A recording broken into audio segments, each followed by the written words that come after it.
Hello there and welcome back to Learning Sessions, and today we will be continuing with our topic international trade finance, जिसमें हम chapter 4 पर पहुंच गए हैं, जहाँ पे हम रिस्क मैनेजमेंट के बारे में पढ़ रहे थे। अभी तक मैंने आपको फर्स्ट 3 सेक्शन इस चैप्टर के करवा दिए एंड आई होप आप लोगों को वो समझ आए होंगे बहुत अच्छे से। एंड अगर कोई डाउट है then you can always ask the doubt. Now next chapter हम स्टार्ट करने वाले हैं, that is related to country risk and political risk. Country risk and political risk, जैसे कि मैंने चैप्टर के स्टार्टिंग में आपको बिल्कुल कहा था कि this risk is mainly found in international trade, ज्यादा यहाँ पे होता है। एंड पॉलिटिकल रिस्क को असेस करना ज्यादा जरूरी हो जाता है इंटरनेशनल ट्रेड में, बिकॉज हमारी 2 कंट्रीज इन्वॉल्व होती हैं इसमें। तो हम सिर्फ हमारे कंट्री की गवर्नमेंट नहीं है, सामने वाली कंट्री की गवर्नमेंट भी है, तो हमें वो चीज देखनी बहुत जरूरी हो जाती है। एंड पॉलिटिकल रिस्क में सबसे मेजर इशू क्या है कि अगर हमें पॉलिटिकल चेंजेस, पॉलिटिकल इश्यूज के कारण कोई भी लॉस होता है, तो that loss can be in total. उसमें ये नहीं है कि हम उसमें कुछ अमाउंट हमें कम हो जाए, अगर उसका लॉस हो तो हमें पूरी अमाउंट का ही लॉस हमें वो फेस करना पड़ता है। एंड उसमें नेगोशिएशन या सेटलमेंट करनी थोड़ी मुश्किल हो जाती है। अगर हमारे ऊपर फाइन्स लग जाते हैं, वी कैन नॉट नेगोशिएट कि आप इतना फाइन ले लो, जितना फाइन बनता फिर then we have to pay that. So these are some major issues in political aspect, इसलिए इस रिस्क को कवर करना हमारे लिए बहुत ज्यादा जरूरी हो जाता है। अब कुछ एग्जाम्पल्स देख लेते हैं पॉलिटिकल रिस्क की, जिसमें सबसे पहले क्या आ जाता है कि दूसरी कंट्री की गवर्नमेंट के इंटरवेंशन के कारण या उनके कुछ पॉलिसीज के कारण हमारा कॉन्ट्रैक्ट क्या हो रहा है, फ्रस्ट्रेट हो रहा है। फ्रस्ट्रेट होना इन द सेंस हमारे कॉन्ट्रैक्ट की टर्म्स पूरी नहीं हो पा रही, हम अपना कॉन्ट्रैक्ट कंप्लीट नहीं कर पा रहे। या फिर अनदर एग्जांपल क्या हो सकती है कि आपकी आपकी बायर को या आपके सेलर को उन्होंने लाइसेंस कैंसिल कर दिया, उनके ऊपर कुछ रिस्ट्रिक्शंस लगा दी। इस तरह के चेंजेस के कारण भी आपको पॉलिटिकल लॉस, इस तरह के पॉलिटिकल फैक्टर्स के कारण भी आपको लॉसेस हो सकते हैं। या और चीज क्या हो सकती है कि फॉरेन गवर्नमेंट आपके गुड्स को कॉन्फिस्केट कर ले, कि आप कस्टम में कुछ इश्यू आ गया या गुड्स की पॉलिसीज नहीं फॉलो हो रही सामने वाली कंट्री की, तो वो गुड्स को कॉन्फिस्केट कर देती है। तो इस तरह के कुछ चीजें हैं जो कि पॉलिटिकल रिस्क हमारे लिए क्रिएट करती हैं। अब like in any other risk, हमारे पास पॉलिटिकल रिस्क के लिए भी इंश्योरेंस कवर अवेलेबल है। एंड ये इंश्योरेंस कवर मेनली क्या करेगा, हमारा पॉलिटिकल रिस्क से होने वाले लॉसेस को ये कवर करके चलेगा। इस रिस्क ये इंश्योरेंस को हम इंडिविजुअली भी परचेज कर सकते हैं या एक रिस्क पोर्टफोलियो भी बना सकते हैं, जिसमें हमारी सारी सेल्स जो हो रही है हमारी कंपनी के अंदर, उनके उन सब के ऊपर हम एक पॉलिटिकल रिस्क का कवर ले सकते हैं, या हम एक पर्टिकुलर ट्रांजेक्शन के ऊपर भी इस कवर को ले सकते हैं।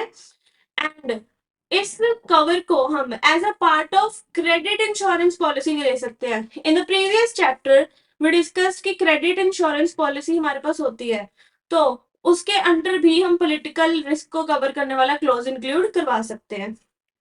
क्या क्या रिस्क कवर किया जाता है इन पॉलिटिकल रिस्क इंश्योरेंस, वो हम चीजें देख लेते हैं।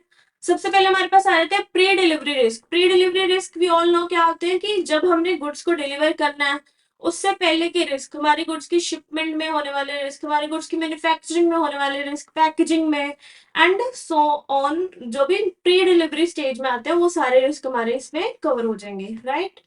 पॉलिटिकल रिस्क में हमारे लॉसेस को क्या क्या फैक्टर्स इन्फ्लुएंस करते हैं, कि हमारा क्या क्या चीजें जो मुझे ध्यान रखनी चाहिए जो कि मुझे पॉलिटिकल लॉसेस की तरफ लेके जा सकती है, राइट। सबसे पहली चीज आ जाती है नेचर ऑफ द कॉन्ट्रैक्ट। मेरा कॉन्ट्रैक्ट कुछ ऐसा तो नहीं है जो किसी लॉ को वायलेट कर रहा हो या गवर्नमेंट की किसी पॉलिसी के अगेंस्ट चल रहा हो, तो वो चीज मुझे बहुत ध्यान में रखनी पड़ेगी। या फिर हो सकता है कि मेरे गुड्स की रीसेल पोटेंशियल कितना है, उसके ऊपर भी मेरा लॉस डिपेंड हो सकता है। अगर सामने वाली कंट्री की गवर्नमेंट ने मेरे गुड्स एक्सेप्ट करने से मना कर दिया, उसके बाद मेरे गुड्स की रीसेल वैल्यू क्या है, मैं उसको क्विकली कितना जल्दी सेल कर सकती हूँ, उस चीज पे डिपेंड करेगा। पेमेंट्स कैसे है, मैंने सप्लायर्स को कितनी कमिटमेंट करी हुई है, मेरे पास स्टाफ कितना अवेलेबल है, ये सारी चीजों के ऊपर डिपेंड करता है हमारा कि हमारा लॉस का एक्सपोजर कितना, हमें कितना हद तक लॉस हो सकता है पॉलिटिकल चीजों के कारण। प्री डिलीवरी रिस्क को कवर करने के लिए हमारे पास प्री डिलीवरी कवर अवेलेबल होता है, ठीक है। पॉलिटिकल रिस्क में हम पहला कंपोनेंट पढ़ा है जिसमें हम देख रहे हैं प्री डिलीवरी रिस्क, एंड उसको कौन कवर करेगा, प्री डिलीवरी कवर, जिसमें क्या है सिर्फ आपकी क्रेडिट इंश्योरेंस की एक्सटेंशन के अंडर आपको मिल सकता है ये वाला इंश्योरेंस। एंड ये आपको क्या इंक्लूड कर सकता है, नॉन पेमेंट वाले माइलस्टोन, नॉन पेमेंट पे भी ये आपका क्लेम हो सकता है। एंड या अगर आपका कॉन्ट्रैक्ट टर्मिनेट हो रहा है तो इन सारे पॉइंट्स पे ये क्लेम ये इंश्योरेंस के आप कर सकते हो, क्लेम कर सकते हो। कुछ प्रॉब्लम्स प्री डिलीवरी रिस्क में या प्री डिलीवरी कवर में हमें क्या क्या फेस करनी पड़ सकती हैं, उसमें सबसे पहली चीज है कि इसको एग्जामिन करना बहुत मुश्किल है, क्योंकि गुड्स को डिलीवर करने से पहले हमारे बहुत सारे स्टेजेस होते हैं। एंड उन सारे स्टेजेस के ऊपर मेरे लिए थोड़ा सा मुश्किल हो जाता है कि मैं उसको एग्जामिन कैसे करूं, इतने सारे फैक्टर्स देखने पड़ते हैं। This is one of the difficulty. And another point जो कि हमें ध्यान रखना है इन प्री डिलीवरी रिस्क केस, कि हमारा क्रेडिट रिस्क जो है वो कवर होना चाहिए। एंड हमारे गुड्स प्री डिलीवरी कवर हमारा क्या है, हमारी एक क्रेडिट इंश्योरेंस की ही एक्सटेंशन है, जो कि कब हमारा ट्रिगर होगा, अगर कुछ नॉन पेमेंट हो जाती है या हमारा कॉन्ट्रैक्ट क्या है फ्रस्ट्रेट हो जाता है। इसमें सबसे मेन इश्यू जो अगर हमें देखने को मिल सकता है वो हमारा यही इश्यू है कि इस रिस्क को, इस कवर को एग्जामिन करना बहुत ज्यादा मुश्किल हो जाता है, क्योंकि काफी सारे फैक्टर्स इसमें इन्वॉल्व होते हैं। अगला हमारा पार्ट आ जाता है, जो कि हमारे पास एक और ऑप्शन अवेलेबल है, that is binding contract cover and non cancellable limit. ये भी इंश्योरेंस कवर हमारे पास एक अवेलेबल होता है, जो कि पॉलिटिकल रिस्क को कवर करता है या कंट्री रिस्क को कवर करता है। बाइंडिंग कॉन्ट्रैक्ट कवर क्या होता है, इसमें हम इंश्योरेंस कवर जो हमें दे रही है पार्टी, उसके साथ हम कॉन्ट्रैक्ट करते हैं कि आप हमारा कवर विदाउट प्रीवियस इंटीमेशन आप इसको एकदम से रिवोक नहीं कर सकते हो। मतलब आप पहले हमें नोटिस हो गए कि इतनी देर बाद आपका कवर खत्म हो रहा है या इतनी देर बाद आप हमारा कवर खत्म कर दोगे, ठीक है। सेकेंड आ जाता है नॉन कैंसिलेबल लिमिट। ये भी एक तरह से ऊपर वाले पार्ट में हम देख रहे हैं कि कुछ कवर है कॉन्ट्रैक्ट के ऊपर, and these are the credit limit जो हमें अवेलेबल है। इसमें भी यही चीज है कि आप हमें इंटीमेट करे बिना या सडनली आप हमारी लिमिट्स को कैंसिल नहीं कर सकते हो। ये चीज हमारे लिए बहुत बेनिफिशियल रह सकती है, क्योंकि अगर हमें बिना बताए एकदम से हमारा इंश्योरेंस कवर कैंसिल हो गया या मेरी क्रेडिट लिमिट कैंसिल होगी, तो मेरे बिजनेस के ऊपर काफी इम्पैक्ट आएगा उस चीज का।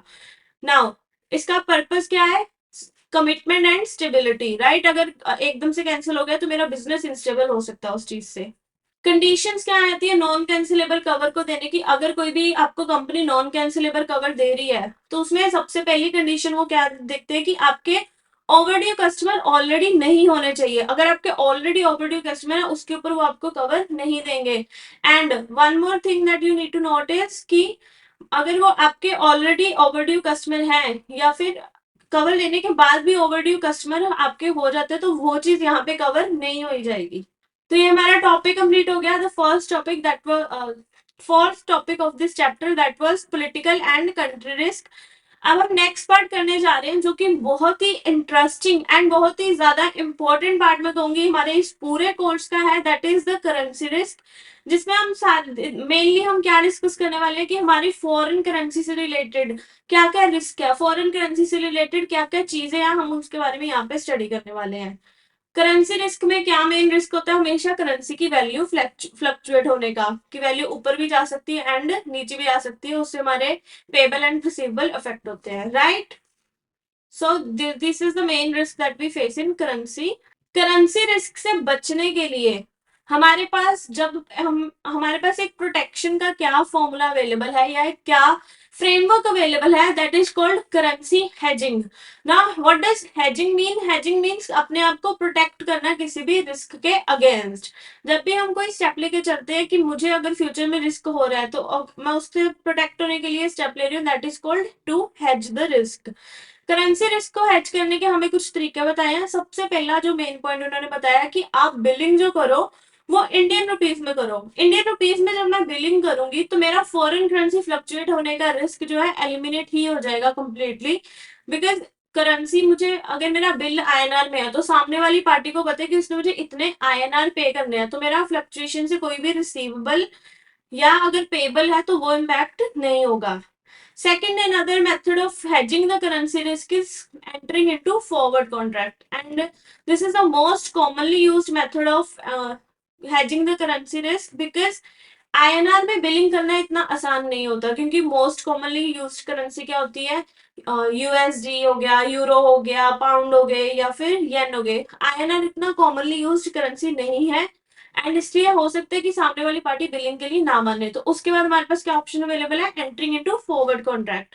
फॉरवर्ड कॉन्ट्रैक्ट क्या होता है, मैं आज की डेट में बैठ के, आज की डेट अगर मेरी है 23 Jan, आज की डेट में बैठ के मैं एक एग्रीमेंट कर लूंगी बायर के साथ या किसी पार्टी के साथ कि मुझे फ्यूचर डेट पे, future date let's say after a month 23 Feb को वो मुझे करेंसी सेल करेगा in a fixed quantity and at a fixed value.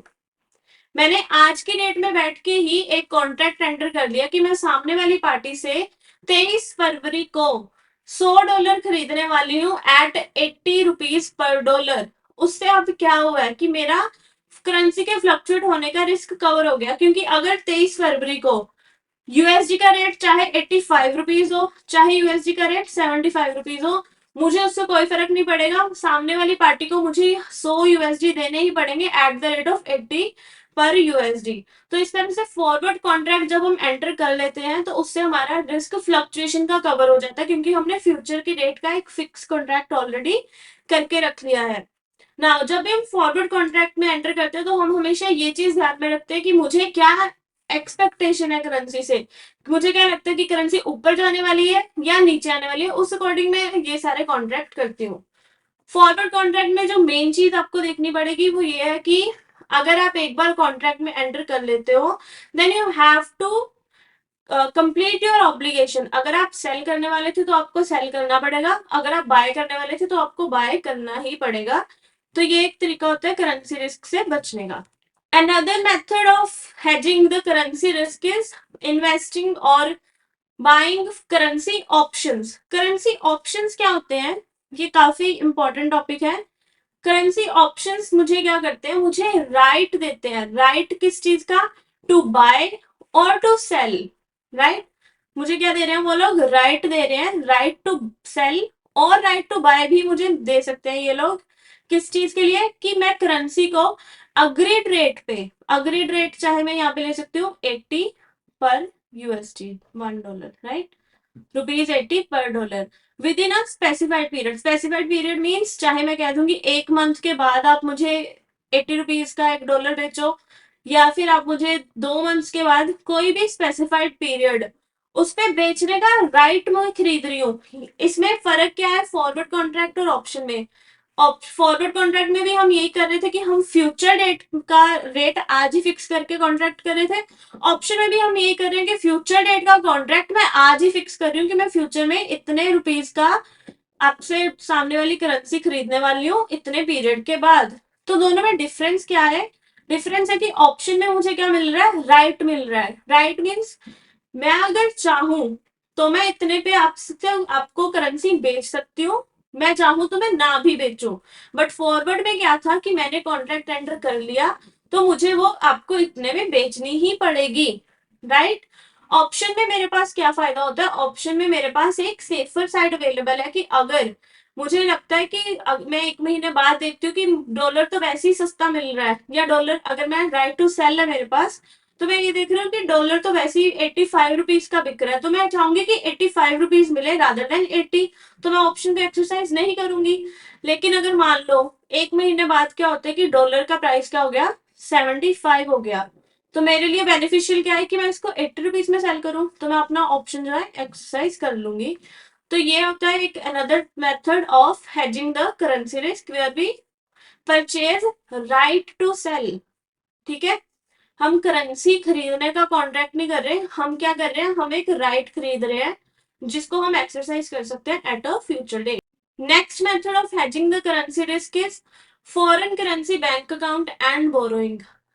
अगर मुझे फॉरेन करेंसी में पेमेंट रिसीव होनी है या फॉरेन करेंसी में पेमेंट मुझे करनी है, तो मैं क्या कर सकती हूँ, मैं फॉरेन करेंसी का एक बैंक अकाउंट ओपन कर सकती हूँ। मीन्स अगर मुझे यूएसडी में पेमेंट करनी है right at a future date, तो मैं क्या कर सकती हूँ, मैं एक यूएसडी का अकाउंट खोल सकती हूँ एंड वहां पे मुझे पेमेंट रिसीव हो जाएगी फाइनली, एंड मेरा यूएसडी का बैलेंस ही वहां पे पड़ा रहेगा। जब भी मुझे लगेगा कि हाँ अब यूएसडी का प्राइस अच्छा चल रहा है, मैं उसको आईएनआर में कन्वर्ट करा लूंगी एट माई ऑन कन्वीनियंस। तो अगर मेरे पास फॉरेन करेंसी का बैंक अकाउंट होगा तब भी मेरा करेंसी का रिस्क क्या हो जाएगा, मिटिगेट हो जाएगा। एक और मेथड होता है that is called borrowing in foreign currency. ये आपको मैं थोड़ा एग्जांपल के थ्रू एक्सप्लेन करने की कोशिश करती हूँ।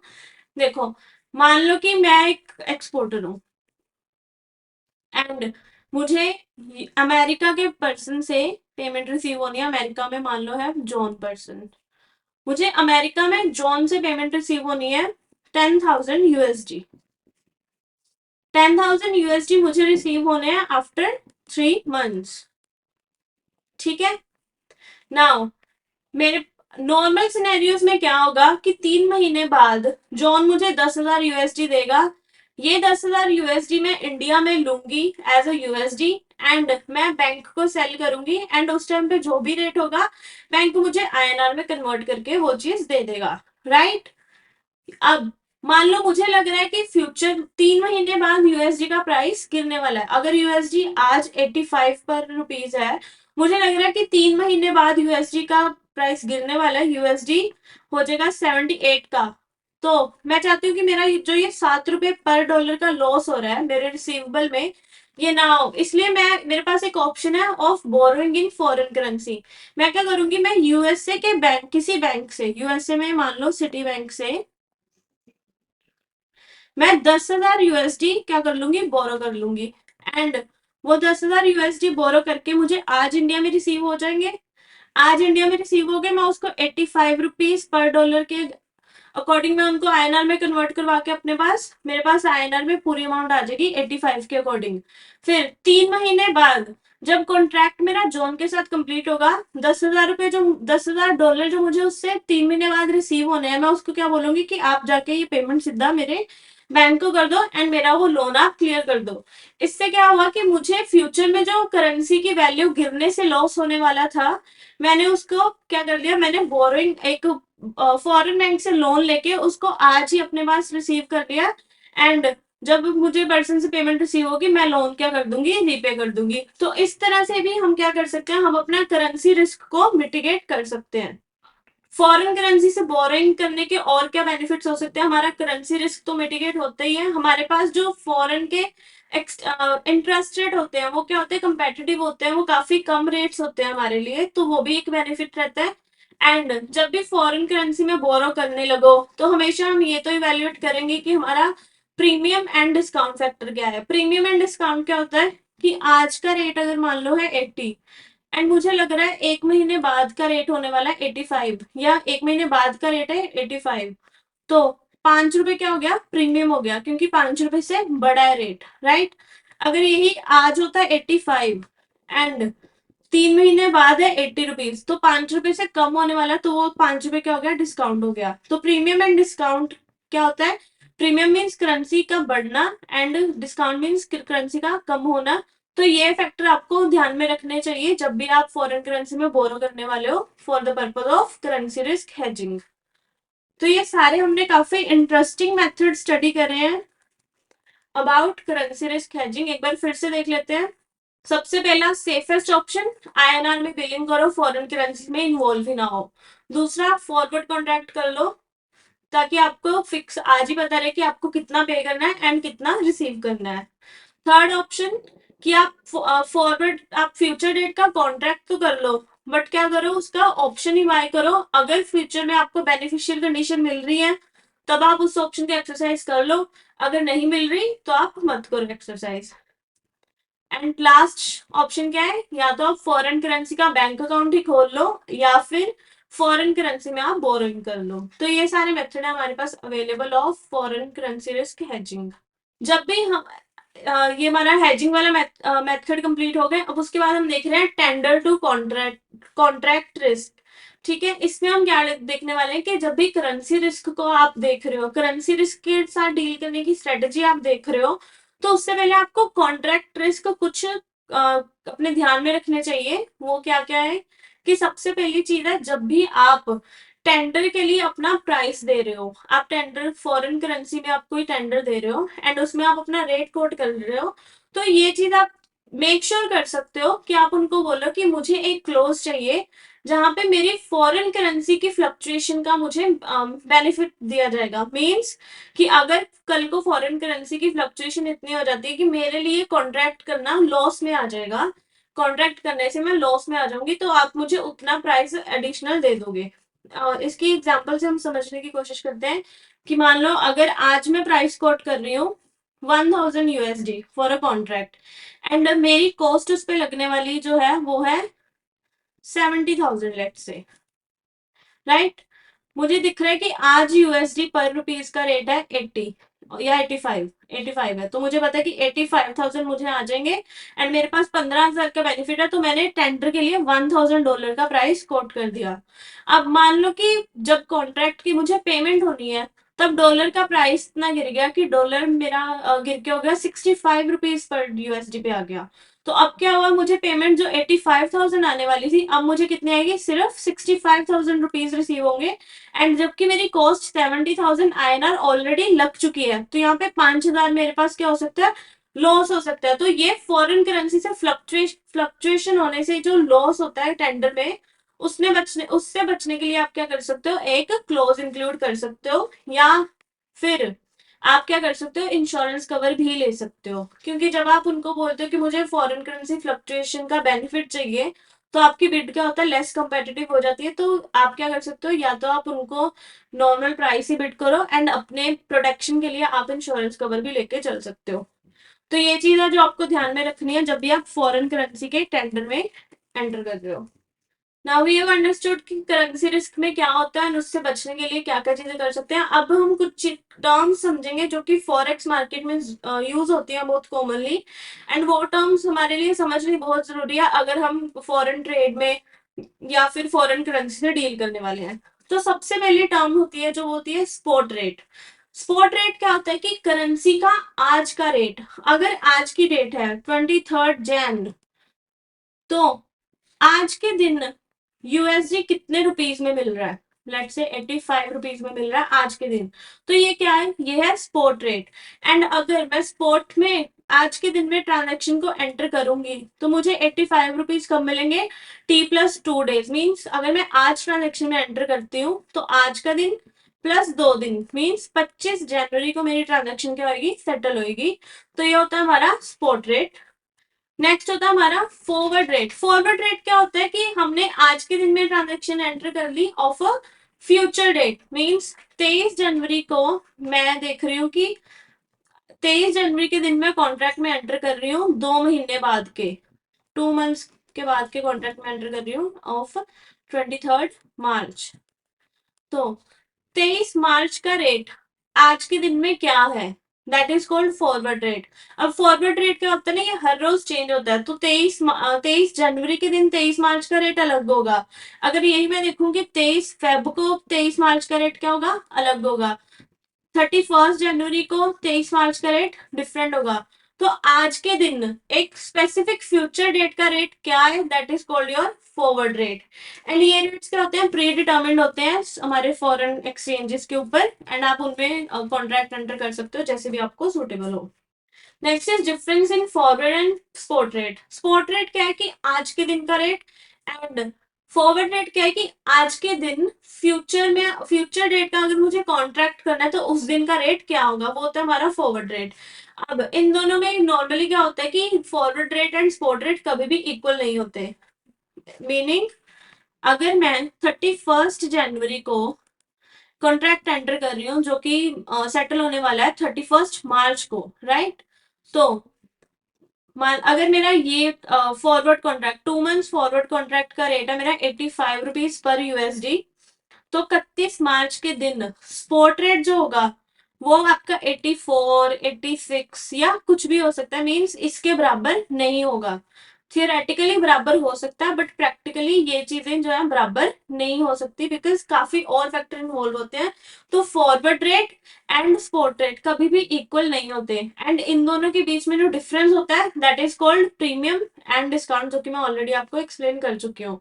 प्रीमियम क्या होता है, forward rate minus spot rate, ठीक है। फॉरवर्ड अगर मेरा 85 है एंड स्पॉट मेरा 80 है, तो 5 रुपए क्या है, मेरा प्रीमियम है। एंड डिस्काउंट क्या होता है, spot rate minus forward rate. अगर मेरा आज के दिन रेट 85 है एंड फ्यूचर में 80, फॉरवर्ड रेट 80 है, तो 5 रुपए क्या है, डिस्काउंट है।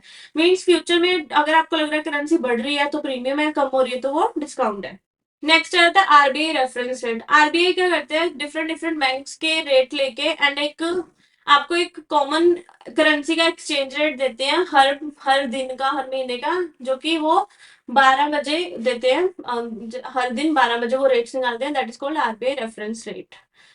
इंटरबैंक रेट क्या होता है, जब भी फॉरेन करेंसी मार्केट की बात होती है या फॉरेन करेंसी के रेट्स की बात होती है तो हमेशा दो तरह के रेट्स चलते हैं, जो कि क्या है कि एक होता है बैंक और कस्टमर के बीच में ट्रांजेक्शन के लिए, और एक होता है बैंक एंड बैंक दूसरे बैंक के बीच ट्रांजेक्शन के लिए।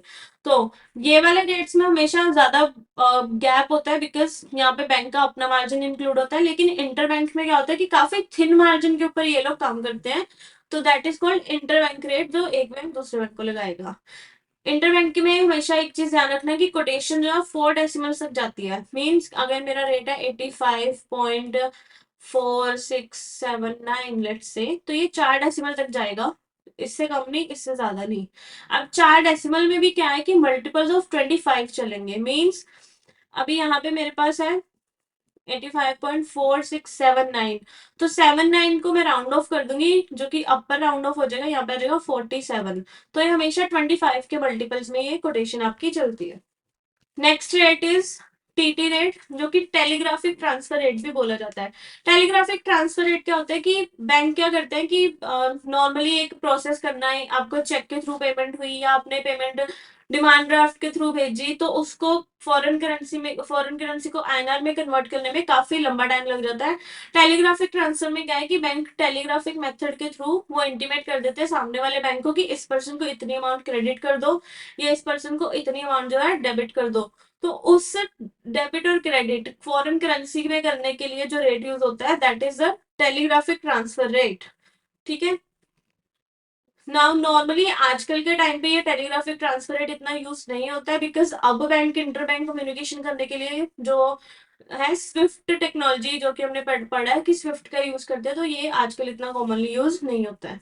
नेक्स्ट जो रेट हमारे पास अवेलेबल है those are TC rate, travellers cheque rate. Travellers cheque क्या होता है कि जब भी आपने दूसरे कंट्री में घूमने जाना है तो वहां पे आप कैश कैरी करने की जगह आप क्या कर सकते हो, आप ट्रेवलर्स चेक ले सकते हो, जो कि डिनोमिनेटेड होते हैं इन फॉरेन करेंसी, एंड आप वहां पे जाके उसको करेंसी में कन्वर्ट करवा सकते हो। अब ट्रैवलर चेक का रेट हमेशा टीटी रेट से कम होता है।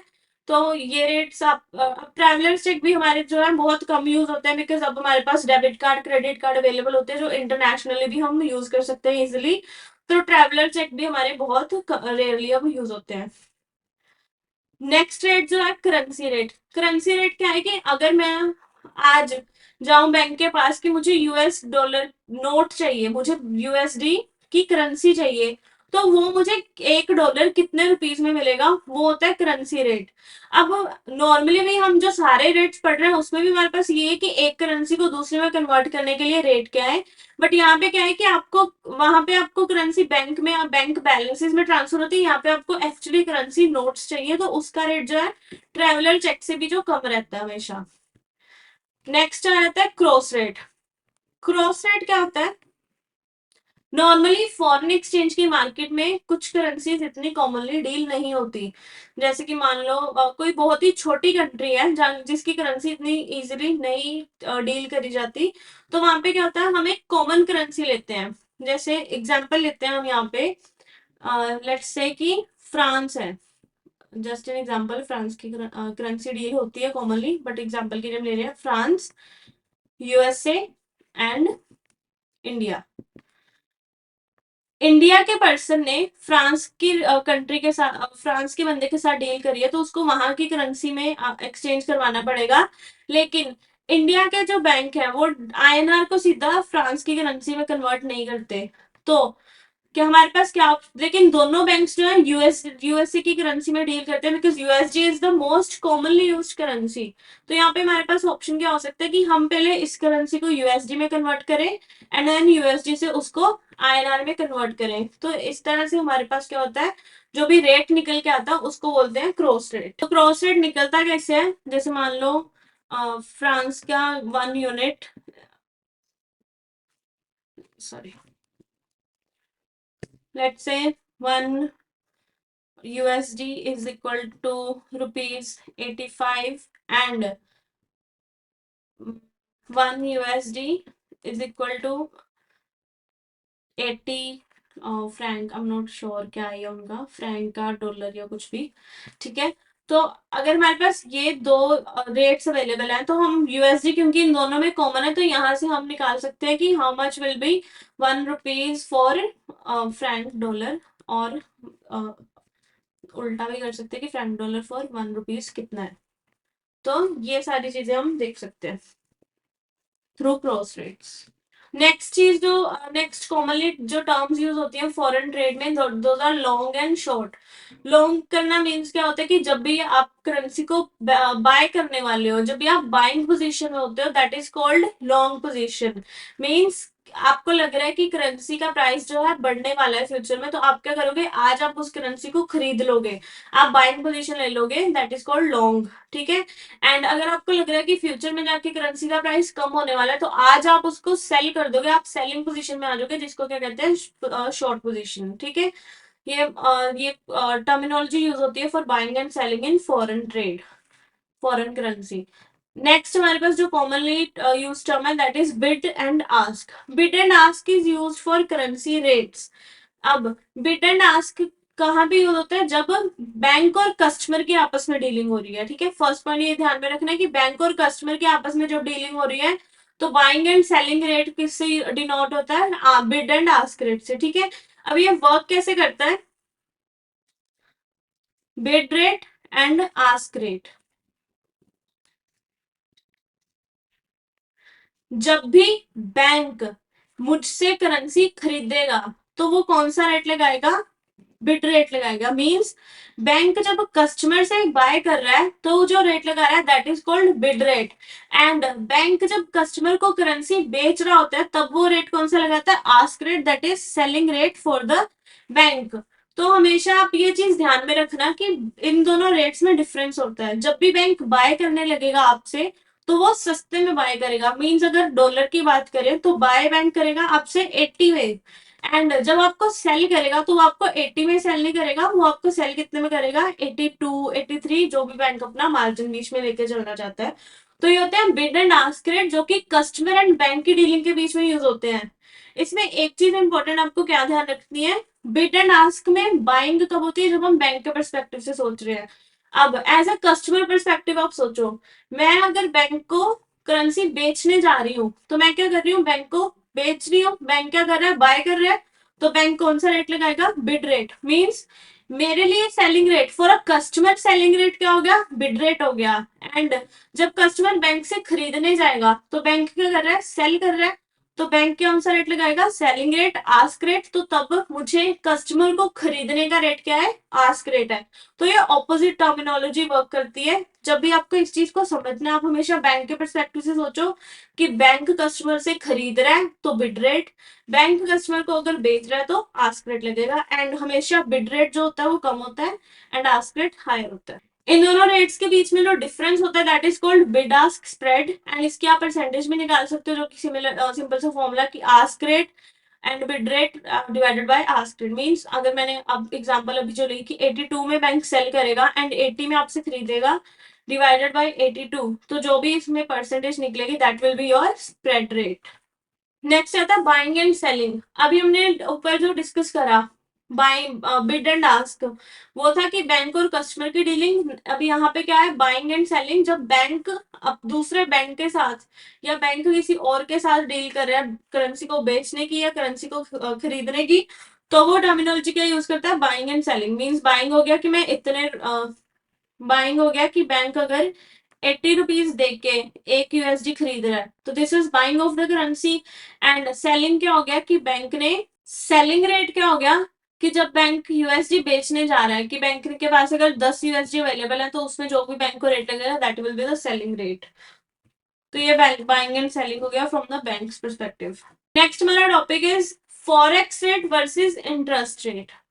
फॉरेक्स रेट क्या होता है, फॉरेन एक्सचेंज के रेट, एंड इंटरेस्ट रेट, इन दोनों का आपस में रिलेशन क्या है, ये दोनों आपस में वर्क कैसे करते हैं। ठीक है, अब देखो ये दोनों चीजें आपस में इंटर रिलेटेड है, ये सबसे पहली चीज हम समझते हैं कैसे। करेंसी की चॉइस जो होती है वो कस्टमर किस चीज पे डिपेंड करके देखते हैं कि कौन सी करेंसी उसको ज्यादा वैल्यू देने वाली है अगर उसको रिसीव होना है, या कौन सी करेंसी में उसको कम पे करना पड़ेगा अगर उसने पे करना है। तो इस तरह से करेंसी की चॉइस होती है। अब करेंसी का रेट किससे इफेक्ट होता है? इंटरेस्ट रेट से। जिस भी कंट्री में इंटरेस्ट रेट ज्यादा मिलते हैं तो वहां पे लोग क्या करते हैं, वो इन्वेस्ट ज्यादा करना चाहते हैं। मींस अगर यूएसडी में इन्वेस्टमेंट करने पर मुझे, यूएसडी मींस यूएसए में अगर इन्वेस्टमेंट करने पर मुझे इंटरेस्ट रिटर्न ज्यादा मिलती है तो सारे इन्वेस्टर्स क्या चाहेंगे कि वो इस कंट्री में इन्वेस्ट करें, राइट। अब जब सारे लोग इस कंट्री में इन्वेस्ट करना चाहेंगे तो इस कंट्री की करेंसी की डिमांड क्या हो जाएगी? हाई चली जाएगी। एंड जब करेंसी की डिमांड हाई चली जाएगी तो उसका जो है कन्वर्जन रेट भी क्या है, वो हाई होता जाएगा। तो इस तरह से नॉर्मल डिमांड एंड सप्लाई के प्रिंसिपल ही वर्क करते हैं इन फॉरेन करेंसी का रेट डिसाइड होने में, ठीक है। तो यहाँ पे इन्फ्लुएंस किस चीज पे होता है? ये इंटरेस्ट रेट के ऊपर।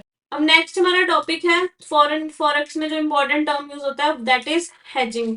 हेजिंग हमने देख लिया। हेजिंग का मैंने आपको बहुत ही सिंपल मीनिंग बताया कि हेजिंग क्या होता है, अपने आप को प्रोटेक्ट करना। हेज कैसे करते हैं? हम क्या करते हैं, अगर मेरे पास एक ऑलरेडी पोजीशन है मार्केट में, मींस अगर मैं ऑलरेडी मार्केट में एक करेंसी सेल करने वाली हूँ फ्यूचर में, मींस 2 महीने बाद, आफ्टर 2 मंथ्स मुझे यूएसडी सेल करने हैं मार्केट में 100 यूएसडी, ठीक है। तो इसमें फ्यूचर में जो भी रेट होगा उस पे मुझे सेल करना पड़ेगा। फॉरेन करेंसी के रिस्क को कवर करने के लिए मैं क्या करूंगी, मैं एक ऑपोजिट पोजीशन आज के दिन में ले लूंगी। मींस फ्यूचर में मुझे ये सेल करना है तो आज मैं क्या करूंगी, 100 यूएसडी बाय करने की पोजीशन ले लूंगी। मींस 100 यूएसडी मैं अपने पास बाय करके रख लूंगी ताकि फ्यूचर में अगर जो भी करेंसी का फ्लक्चुएशन हो मैं उसके अकॉर्डिंग जो है अपना लॉस या गेन देख लूं। कट। हमारी जो नेक्स्ट कॉमनली यूज टर्मिनोलॉजी है फॉरेक्स मार्केट में that is hedging. Hedging means अपने आप को प्रोटेक्ट करना।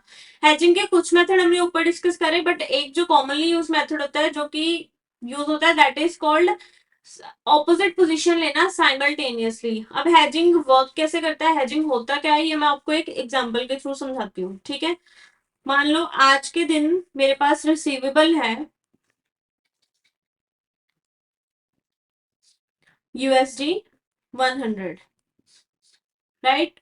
यूएसडी 100 मुझे रिसीव होना है 31 मार्च को। अब 31 मार्च को यूएसडी का क्या हो सकता है, रेट अप भी हो सकता है एंड डाउन भी हो सकता है। मींस अगर आज का रेट यूएसडी का 80 है, this is the spot rate, तो 31 मार्च को यूएसडी का रेट क्या हो सकता है, 80 भी रह सकता है। हो सकता है यूएसडी का रेट 78 चला जाए, या हो सकता है 82 चला जाए। तो तीनों केसेस में अगर 80 भी रहता है तो मुझे कोई प्रॉब्लम नहीं होनी चाहिए। अगर 78 हो जाता है तो वहां पे क्या है, मुझे $2 पर लॉस हो रहा है। एंड अगर 82 हो जाता है वहां पे मुझे $2 पर गेन हो रहा है, राइट। तो यहाँ पर मुझे एक रिस्क है कि अगर डॉलर मान लो 78 चला गया तो मेरा लॉस हो सकता है। अब उस लॉस से बचने के लिए मैं क्या करूंगी, मैं आज के दिन में ऑपोजिट ट्रांजेक्शन में एक एंटर हो जाऊंगी। मींस अगर मुझे यूएसडी रिसीवेबल है 2 महीने बाद $100, मींस मैं बेचने जाऊंगी बैंक को, मेरी सेलिंग पोजीशन रहने वाली है फ्यूचर में। मैं आज क्या करूंगी, मैं एक ऑपोजिट पोजीशन में एंटर कर लूंगी। मींस मैं आज बाय कर लूंगी मार्केट से, बाय कर लूंगी आज USD 100 USD at the rate of 80। मुझे अगर इन तीनों केसेस में लॉस होने का रिस्क है तो मैं क्या करूंगी, मैं एक फ्यूचर की एग्रीमेंट में एंटर कर लूंगी जहां पे मैं बाय करूंगी यूएसडी को। मैं एक आज के दिन में एक एग्रीमेंट में एंटर कर दूंगी कि अगर फ्यूचर में मैं यूएसडी को कितने में बाय करने वाली हूँ, 78 पे बाय करने वाली हूँ। ये एग्रीमेंट में मैंने एंटर कर लिया आज के दिन में कि 31 मार्च को मैं इतने में एंटर करूंगी। अब 31 मार्च को अगर रेट एक्चुअली में ज्यादा होता है या रेट एक्चुअली में कम होता है तो मेरी दोनों ऑफसेटिंग ट्रांजेक्शन क्योंकि मेरे पास अवेलेबल है तो उससे क्या होगा, मेरा लॉस का रिस्क जो है वो कवर हो जाएगा। कैसे होगा, on the date of settlement. Next important term जो यूज होती है फॉरेन फॉरेन एक्सचेंज की मार्केट में that is called hedging. Hedging में हम क्या करते हैं, हम ऑपोजिट पोजीशन एक टाइम पे एंटर कर लेते हैं ताकि हमारा जो है रिस्क कवर हो जाए ऑफ लॉस। अगर मेरे पास सेल करने वाली पोजीशन में हूँ तो मैं उसके अगेंस्ट एक बाइंग पोजीशन भी एंटर कर लूंगी। एंड अगर मेरे पास बाइंग पोजीशन है मैं उसके अगेंस्ट एक सेलिंग पोजीशन री एंटर कर लूंगी। अभी इसके हम डिटेल्स में नहीं जाएंगे क्योंकि फिर उसमें काफी लाइक वाइड ये कॉन्सेप्ट है, तो जस्ट एक ब्रीफ आप ओवरव्यू ले सकते हो कि ऑपोजिट पोजीशन में हम एंटर कर लेते हैं। अब most popular method of hedging क्या है, जो कि हमने स्टार्टिंग में भी पढ़ा, that is forward exchange contract में एंटर होना, जहां पे हम आज के दिन में फ्यूचर के रेट पे कुछ भी एग्रीमेंट कर लेते हैं। अब इसमें कुछ चीजें हमें ध्यान में रखनी होती है कि हमें डेट का बहुत ध्यान रखना पड़ता है, क्योंकि जिस डेट पे हम एंटर करेंगे, जिस डेट का कॉन्ट्रैक्ट हम करने वाले हैं, उस दिन पे हमें कॉन्ट्रैक्ट हमारा ओनर भी होना चाहिए। तो हमें देखना पड़ेगा कि उस दिन तक हमारे गुड्स वगैरह जा चुके हो, हमारा इम्पोर्टर पेमेंट कर दो उस दिन को, ये सारी चीजें आपको देखनी पड़ेगी। और क्योंकि अगर एलसी भी इन्वॉल्व होती है आपकी ट्रांजेक्शन में, तो आपको उसकी भी पीरियड देखना पड़ेगा, आप कब तक उस चीज को क्लेम कर सकते हो। ये सारी डेट हमें बहुत ही ध्यान से रखनी पड़ती है। अब कुछ रूल्स होते हैं फॉरवर्ड कॉन्ट्रैक्ट में जो देखने पड़ते हैं, जो कि फेडाई के रूल्स हैं। इसमें क्या है कि डेट की काफी इंपॉर्टेंस आती है, जैसे कि हमने अभी डिस्कस करा कि किस दिन का कॉन्ट्रैक्ट है। अगर आप उस दिन डिलीवरी नहीं करते हो तो आपको कुछ चार्जेस पड़ जाते हैं। मींस अगर मान लो मेरी डिलीवरी मेरे गुड्स की या डॉक्यूमेंट्स की डिलीवरी होने वाली थी 31 मार्च को, और मैंने उसको लेट कर दिया, तो लेट होने की वजह से क्या होगा कि मेरे को कैंसिलेशन चार्जेस पड़ जाएंगे फिडाई के ऊपर। क्योंकि बैंक जब फॉरवर्ड कॉन्ट्रैक्ट में एंटर करता है, तो उसको तो करेंसी एक बार ट्रांजेक्शन पूरी कंप्लीट करनी पड़ती है, उसकी फर्दर बैंक की काफी सारी एग्रीमेंट्स होती हैं आगे। तो बैंक को क्या होता है, फिडाई के अंडर आपको कैंसिलेशन चार्जेस लगाने होते हैं। ठीक है, सिमिलरली अगर आपका 31 मार्च का एग्रीमेंट था एंड आप डॉक्यूमेंट्स आपके पहले आ गए, आपके डॉक्यूमेंट्स 25 मार्च के ही आ गए, तो क्या हुआ कि 31 को जो आपको करेंसी देनी थी वो अब आपको पहले देने पड़ेगी। तो उस केस में आपको यहाँ पे भी अर्ली डिलीवरी चार्जेस पड़ सकते हैं। या फिर अगर आपने कॉन्ट्रैक्ट एंटर कर दिया एंड आपने डिलीवरी करी ही नहीं, आपने डॉक्यूमेंट्स नहीं दिए या आपने करेंसी ही नहीं दी, तब भी आपके ऊपर चार्जेस पड़ेंगे, जो कि ऑटोमेटिक कैंसिलेशन के चार्जेस होते हैं। तो इसलिए जब भी फॉरवर्ड कॉन्ट्रैक्ट में एंटर करो तो डेट का काफी ज्यादा ध्यान रखो। और चीजें जो हमें ध्यान में रखनी है वो है कॉन्ट्रैक्ट की मेच्योरिटी। कॉन्ट्रैक्ट हमारा 1 साल से ज्यादा का नहीं हो सकता, उसके बीच में कोई भी लाइक आपका कुछ भी पीरियड का कॉन्ट्रैक्ट हो सकता है, लेकिन मैक्सिमम 1 साल तक का ही होना चाहिए। And forward premium and discount, आपकी एक्सपेक्टेशन क्या है करेंसी को लेके, उस अकॉर्डिंग आपको कॉन्ट्रैक्ट का रेट डिसाइड करना चाहिए। एंड अगर आपको लग रहा है कि जिस दिन का आपका कॉन्ट्रैक्ट है वहां उस दिन से आप थोड़ा लेट हो जाओगे, तो आप एक रोल ओवर की रिक्वेस्ट कर सकते हो। मींस उस दिन का कॉन्ट्रैक्ट आपका क्या हो जाएगा, एक्सटेंड हो जाएगा। Okay, that is called a roll over of the contract. And for a banker, banker को क्या ध्यान रखना चाहिए इस केस में कि फॉरेन करेंसी का एक्सपोजर में जब वो डील करा तो वो सारे डॉक्यूमेंट्स एंड एवरीथिंग वो अच्छे से वेरीफाई करके रखे। फॉरवर्ड कॉन्ट्रैक्ट्स जो है वो किस बेसिस के ऊपर एंटर किए जाते हैं, तो सबसे पहला होता है कॉन्ट्रैक्टेड एक्सपोजर। मींस जिस कॉन्ट्रैक्ट के बारे में हम बात कर रहे हैं उसमें आपका फॉरेन करेंसी में कितना एक्सपोजर है, हो सकता है सिर्फ उसी एक्सपोजर के लिए आप फॉरवर्ड कॉन्ट्रैक्ट में एंटर करो, तो that is called the contracted exposure. ठीक है, तो डॉक्यूमेंट सिर्फ उस ट्रांजेक्शन के चेक होंगे। एक होता है प्रोबेबल एक्सपोजर। प्रोबेबल एक्सपोजर क्या हो गया कि मुझे, मैं पूरा पूरे साल में काफी ज्यादा डील करती हूँ फॉरेन एक्सचेंज में, तो पूरे साल की मेरी टर्नओवर के बेस के ऊपर एस्टिमेट लगा के देख लिया जाएगी कि मेरा इतना एस्टिमेटेड एक्सपोजर बनता है, तो उतनी अमाउंट का फॉरवर्ड कॉन्ट्रैक्ट में एंटर कर लूंगी। अब ये एक्सपोजर डिटरमाइन कैसे करा जाता है, that is higher of the turnover, जो कि डिक्लेयर कौन करता है, एक्सपोर्टर।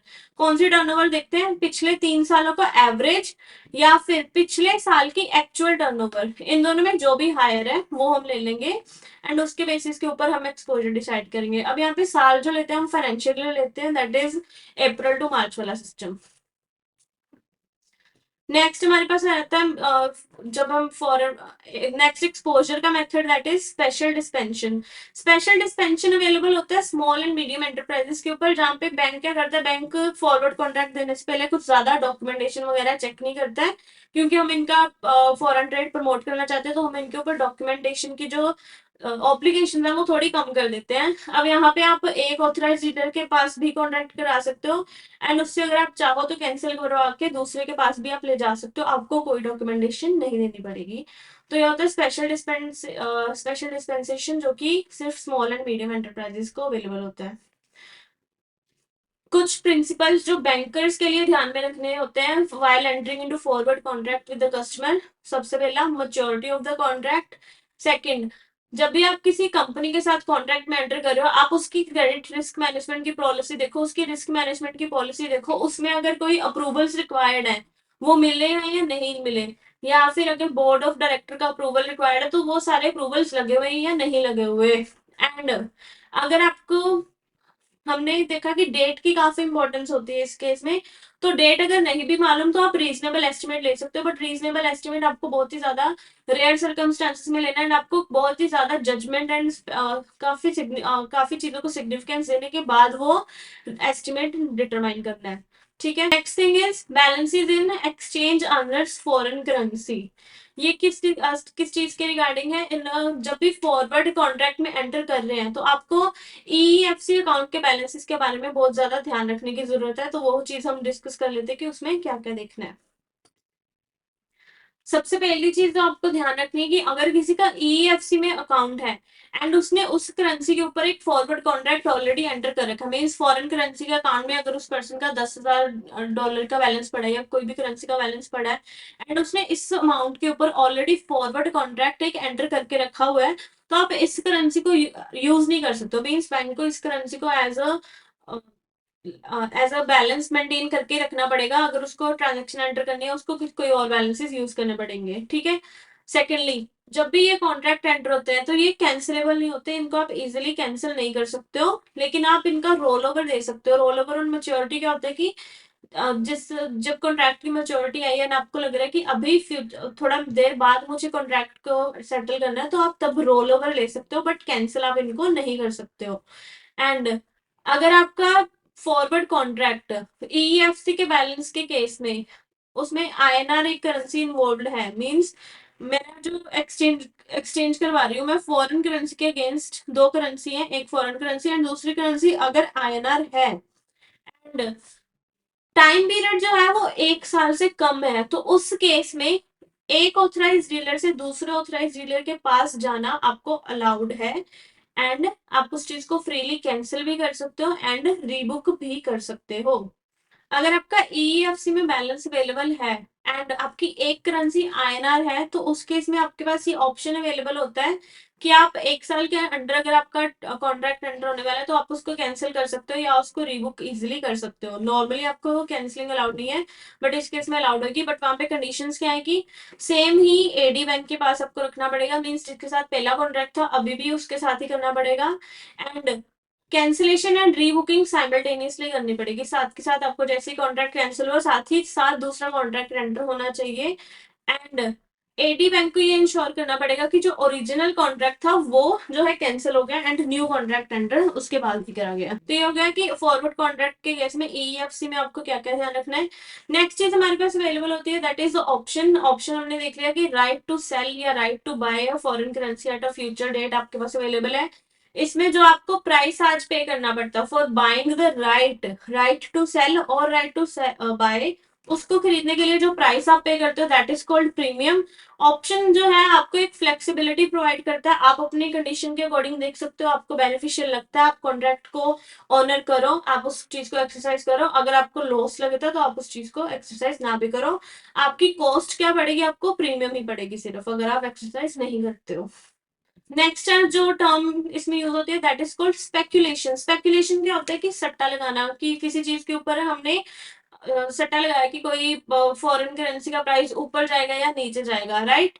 तो जो पर्सन स्पेकुलेशन करते हैं those are called speculator and उनका रोल क्या है, वो मार्केट में एक लिक्विडिटी मेंटेन करके रखते हैं, क्योंकि उनको अगर ट्रेड करना है नहीं करना वो फिर भी अपने जजमेंट के बेसिस पे, अपने एस्टिमेशन के बेसिस पे वो फॉरेन करेंसी में डील करते रहते हैं, तो मार्केट में लिक्विडिटी मेंटेन रहती है एंड उनकी एक्टिव पार्टिसिपेशन जो होती है उससे क्या होता है कि रिस्क जो उनके एक्टिव पार्टिसिपेशन मार्केट से वो क्या करते हैं प्रॉफिट भी कमा सकते हैं, चाहे वो रिस्क ले रहे हैं लेकिन उसके अगेंस्ट वो प्रॉफिट भी कमा सकते हैं फ्लक्चुएशन से। स्पेकुलेटर्स क्या है, वो बाइंग पोजीशन ले सकते हैं या सेलिंग पोजीशन ले सकते हैं। बाइंग हमने पढ़ा that is called long position and selling is called short position, right. Buy आप कब करोगे, जब आपको लग रहा है फ्यूचर में प्राइस बढ़ने वाला है एंड सेल आप कब करोगे, जब फ्यूचर में प्राइस कम होने वाला है। एंड मेन गोल आपका क्या है कि आप फॉरेन करेंसी की फ्लक्चुएशन से गेन लेना चाहते हो। नेक्स्ट टॉपिक हमारा रहता है calculating the forward rate. Forward rate, आज के दिन में बैठ के हम फ्यूचर की डेट का रेट कैलकुलेट कैसे कर लेते हैं, जिसमें हम कॉन्ट्रैक्ट भी एंटर करते हैं। तो यहाँ पे इंटरेस्ट रेट की मैकेनिज्म यहाँ पे फॉलो करी जाती है। तो हम एक कैलकुलेशन सीख लेते हैं कि कैलकुलेट होता कैसे फॉरवर्ड रेट। मान लो एक क्लाइंट है जिसने 1 लाख यूएसडी सेल करने हैं, एंड आज का मार्केट में रेट है 67 रुपीज पर यूएसडी, और इंटरेस्ट रेट 30 डेज का क्या है, 5% है। मीन्स 30 दिन के बाद का रेट हम निकालने वाले हैं आज, एंड आज की कंडीशन हमें बता दी है कि 67 रुपीज आज का रेट है, एंड मार्केट में इंटरेस्ट रेट जो है 5% है। तो 1 लाख यूएसडी अगर मैं आज आईएनआर में कन्वर्ट कर लूं तो मेरे पास 67 लाख रुपीज आ जाएंगे। अब ये 67 लाख रुपीज में एज इट इज उठा के मार्केट में इन्वेस्ट कर देती हूँ 30 दिन के लिए, तो 5% का इंटरेस्ट मुझे मिल जाएगा। दैट इज 27,916 मुझे इंटरेस्ट अर्न हो जाएगा इस अमाउंट से। एंड आफ्टर 30 डेज मेरा जो 67 लाख था वो मेरा कितना बन चुका है अब, 67,27,916, क्योंकि मुझे 5% का इंटरेस्ट भी मिल गया 30 दिन के लिए। अब इस अमाउंट को मैं यूएसडी में कन्वर्ट करना चाहूँ कि 30 दिन बाद मेरे 67 लाख की वैल्यू इतनी हो जाएगी। अब इसको मैंने यूएसडी में कन्वर्ट करा तो मेरे पास आ गया 67.28। तो ये मेरा आज के दिन क्या क्या हो गया, फॉरवर्ड रेट हो गया। तो this is how we calculate the forward rate in market. काफी सिंपल सी कैलकुलेशन होती है इसकी, जिसमें इंटरेस्ट रेट का मेन जो है पर्पस रहता है, मेन रोल रहता है। लास्ट चीज, लास्ट टॉपिक जो हम डिस्कस करने वाले हैं इस चैप्टर में, that is free markets work कैसे करते हैं। फ्री मार्केट क्या होती है, जहां पे फ्रीली आप गुड्स को ट्रेड कर सकते हो, फ्रीली आप करेंसीज में डील कर सकते हो, किसी भी चीज में इन्वेस्ट कर सकते हो। यहाँ पे 3 चीजें मेन रोल प्ले करती हैं, that is foreign exchange, interest rate and inflation rate. And तीनों चीज आपस में इंटर रिलेटेड है, एंड तीनों चीजें ही एक दूसरे को इम्पैक्ट करती हैं। ठीक है। नाउ, जब भी एक फ्री मार्केट होती है जहां पे गुड्स को आप किसी भी तरीके से सेल या परचेज कर सकते हो, वहां पे क्या होता है कि डिमांड एंड सप्लाई किसके अकॉर्डिंग डिपेंड करती है, जहां पे इंटरेस्ट रेट ज्यादा होता है। अगर मुझे किसी कंट्री में लग रहा है कि इंटरेस्ट हायर मिलेगा, मैं उस कंट्री में इन्वेस्ट करना चाहूंगी। तो जैसे कि अगर हमें लगता है कि आईएनआर में इंटरेस्ट ज्यादा मिलेगा तो आईएनआर की डिमांड बढ़ जाएगी, बिकॉज लोग उसमें ज्यादा इन्वेस्ट करेंगे। जब आईएनआर की डिमांड बढ़ जाएगी तो यहाँ पे क्या होगा, यहाँ के प्राइसेस, यहाँ पे इन्फ्लेशन अप चला जाएगा, बिकॉज डिमांड अप जाएगी। ठीक है, उसको कवर अप करने के लिए इन्फ्लेशन भी साथ में अप जाएगा। इन्फ्लेशन अप जाने से क्या होगा, मैन्युफैक्चरिंग की कॉस्ट भी अप जाएगी। एंड लास्ट टॉपिक इस चैप्टर का जो हम डिस्कस करने वाले हैं, दैट इज फ्री मार्केट्स में कैसे कवर अप होते हैं इंटरेस्ट रेट के प्राइस, फॉरेन फॉरेन एक्सचेंज के प्राइस एंड इन्फ्लेशन रेट। ये तीनों चीजें आपस में इंटर रिलेटेड हैं एंड एक दूसरे को इम्पैक्ट करती हैं। देखो, सबसे पहले क्या होता है कि कंट्री की करेंसी की डिमांड किसके ऊपर डिपेंड करती है कि उस कंट्री में कैसे गुड्स प्रोड्यूस करे जा रहे हैं। अगर कहीं पे गुड्स अच्छे कम कॉस्ट में प्रोड्यूस किए जा रहे हैं तो वहां पे डिमांड बढ़ जाएगी, वो लोग उस कंट्री से सामान खरीदना चाहेंगे। एंड वहां अगर उस कंट्री का एक्सपोर्ट बढ़ेगा तो उस कंट्री की करेंसी की डिमांड बढ़ेगी। उस करेंसी की जब डिमांड बढ़ेगी तो वहां पे बैंक क्या करेंगे, bank interest rate higher charge करना स्टार्ट कर देंगे। इंटरेस्ट रेट हायर चार्ज होने से क्या होगा कि आपके इन्फ्लेशन भी बढ़ने लग जाएगा, क्योंकि डिमांड भी बढ़ेगी एंड आपके पास करेंसी उतनी अवेलेबल है, तो आपका इन्फ्लेशन भी बढ़ गया। तो ये तीनों चीजें आपस में सिमिलरली चलती रहती हैं। तो ये हम एक नीचे एरो डायग्राम से समझ सकते हैं कि इंटरेस्ट रेट जब हायर गया तो इन्वेस्टमेंट इन आईएनआर बढ़ जाएगी। इंटरेस्ट हायर है तो लोग चाहेंगे आईएनआर में इन्वेस्ट करना। आईएनआर में इन्वेस्ट करेंगे तो आईएनआर की डिमांड बढ़ जाएगी। जब डिमांड बढ़ेगी तो इसका करेंसी रेट क्या आ जाएगा, अप जाएगा। देन जब करेंसी की डिमांड बढ़ती है तो उससे क्या अगला इम्पैक्ट क्या होता है कि उस करेंसी की सप्लाई तो उतनी अवेलेबल है, तो डिमांड ज्यादा होने से सप्लाई कम होने से क्या होता है, इन्फ्लेशन बढ़ता है। तो इन्फ्लेशन विल राइज। इन्फ्लेशन बढ़ने से क्या होएगा, मैन्युफैक्चरिंग कॉस्ट बढ़ जाएगी। अब जब कॉस्ट बढ़ेगी तो एक्सपोर्ट सेल क्या होगी, एक्सपोर्ट सेल कम हो जाएगी, बिकॉज कंट्रीज कहीं और से परचेज करना प्रेफर करेंगी। सेल कम होने से क्या हो जाएगा, आपकी आईएनआर की डिमांड कम हो जाएगी। तो यहाँ पे अगर इंटरेस्ट रेट हायर जाने से आईएनआर की डिमांड बढ़ी थी तो वो इन्फ्लेशन साथ के साथ हायर होने से वो डिमांड कम भी होगी। तो इसी तरह से ये फ्री मार्केट क्या करती है, हमेशा बैलेंस आउट करके रखती है कि सेम लेवल पे रही सारी चीजें, अल्टीमेटली बैलेंस आउट हो जाए। लेकिन प्रैक्टिकल सिनेरियो में इतना बैलेंस आउट फ्री मार्केट का नहीं चलता, रीजन बीइंग कि और भी फैक्टर इन्वॉल्व होते हैं, जैसे कि प्रोडक्शन एफिशिएंसी, जैसे technological development, political stability and government की पॉलिसीज। तो ये सारी चीजें इम्पैक्ट करती हैं फ्री मार्केट को, तो इसलिए हमारा फ्री मार्केट बैलेंस आउट हर बार इतना पॉसिबल नहीं हो पाता। So this is all that we have to study in this chapter. Currency risk, I hope आपको समझ आया हो सारे, आपको फॉरेन रिस्क को, फॉरेन करेंसी के रिस्क को हेज करने के मेथड एंड फॉरेन मार्केट में जो टर्मिनोलॉजीज यूज होती हैं वो आपको सारी बहुत अच्छे से समझ आ गई होंगी। We will discuss further last topics in your chapter risk management and we will wind up this chapter. अभी तक हमने डिस्कस करा है कि करेंसी रिस्क से कैसे डील करना है, पॉलिटिकल रिस्क से कैसे डील करना है, ट्रांसपोर्ट रिस्क से कैसे डील करना है। अब हम देखने वाले हैं कि अगर कुछ चीजें गलत हो जाती हैं, कुछ लॉस हो गए या कोई सिचुएशन ऑपोजिट हो गई, तो उस केस में आपको क्या एक्शन लेने हैं, क्या प्रिवेंटिव मेजर, क्या रिएक्टिव मेजर्स क्या लेने हैं, वो सारी चीजें हम देखने वाले हैं।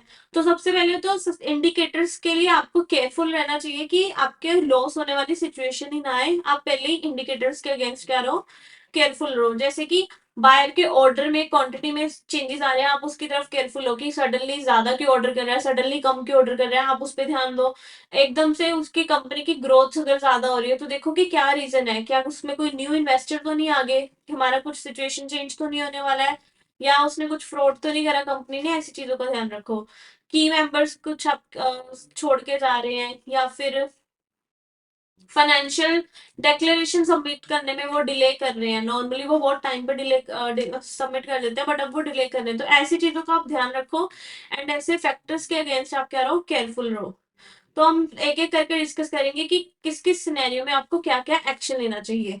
अगर अगर आपका बायर, अगर आपका कस्टमर लेट पेमेंट कर देता है, तो उसमें आपको क्या एक्शन लेना चाहिए रिस्क से बचने के लिए। सबसे पहली चीज क्या है, आप अपने क्रेडिट इंश्योरर को साथ ही इन्फॉर्म करो कि इसने लेट पेमेंट कर दिया है, ताकि वो लोग भी उस चीज के ऊपर ध्यान दे सकें। एंड बायर के साथ आप कॉन्टिन्यूस कम्युनिकेशन बना के रखो कि आपकी पेमेंट कब तक आ जाएगी, और आप उसको ये भी कम्युनिकेट कर सकते हो कि आपको लेट पेमेंट होने पे क्या क्या कॉन्सिक्वेंसेस पड़ सकते हैं, कि आपको इंटरेस्ट पड़ सकता है, या आप डेट रिकवरी वालों को भी उनके अगेंस्ट अपॉइंट करवा सकते हो, तो आप उनको कॉन्सिक्वेंसेस भी बता के चलो।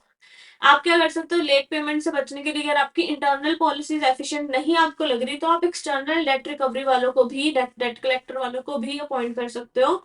एंड आपको ध्यान क्या रखना है कि प्रॉम्प्टली आप एक्ट करें, ताकि आप फास्टली आप एक्शन उस चीज के अगेंस्ट ले सके, लेट पेमेंट के against. Next thing is rescheduling. अगर आपका बायर जो है तो वो रीशेड्यूल करवाना चाहता है, तो उस पे सेलर को क्या क्या चीजों की ध्यान देने की जरूरत है। अगर वो रीशेड्यूल करवा रहा है कि मैं पेमेंट आपको 1 महीने बाद देना चाहता था, बट अब आप मुझसे 3 महीने बाद पेमेंट ले लो, तो उसमें रीशेड्यूल करने से पहले क्या क्या चीजें आपको देखनी है, कि आपको लग रहा है कि बायर की फाइनेंशियल पोजीशन इंप्रूव करने भी वाली है या नहीं करने वाली है, आप तभी उसको रीशेड्यूल करो। बायर के साथ रिलेशनशिप आपके कैसे हैं, रीशेड्यूल ना करने से वो अगर इम्पैक्ट होते तो आपको रीशेड्यूल करना चाहिए। एंड एग्रीमेंट आप कोशिश करो कि हमेशा राइटिंग में लो। एंड रीशेड्यूल करने से पहले आप लीगल एडवाइस भी ले सकते हो कि मेरे ऊपर क्या इसका कोई फ्यूचर में नेगेटिव इम्प्लीकेशन तो नहीं आएगा, वो लीगल एडवाइस आप लेके चलो। एंड रीशेड्यूल पेमेंट अगर ड्यू डेट पे नहीं हुई, तो उसमें आप क्या कर सकते हो, उसको इमीडिएटली ड्यू भी डिक्लेयर कर सकते हो, वो क्लॉज भी आप इंक्लूड कर सकते हो, ताकि जो है आप अपने इंश्योरेंस पॉलिसी के अगेंस्ट, उसके अगेंस्ट आप फर्दर क्लेम सबमिट कर सको। ठीक है, तो रीशेड्यूलिंग में आपको ये सारी चीजें ध्यान में रखनी है, एंड आपकी इंश्योरर को आप जरूर इन्फॉर्म करें एंड उससे एडवाइस भी लेनी चाहिए। नेक्स्ट ये इज कि अगर पेमेंट हमारी लॉस हो गई, मीन्स बायर इंसॉल्वेंट हो गया या बायर अब पेमेंट नहीं कर सकता, तो सब उस केस में क्या करना है, हमने एक क्रेडिट इंश्योरेंस पॉलिसी हमने रिस्क मैनेजमेंट के लिए लेके रखी थी, आप उसका क्लेम सबमिट कर सकते हो। आप सारे डॉक्यूमेंट अवेलेबल करके रखो अपने पास, जो कि क्रेडिट इंश्योरेंस का क्लेम लेने के लिए आपको चाहिए।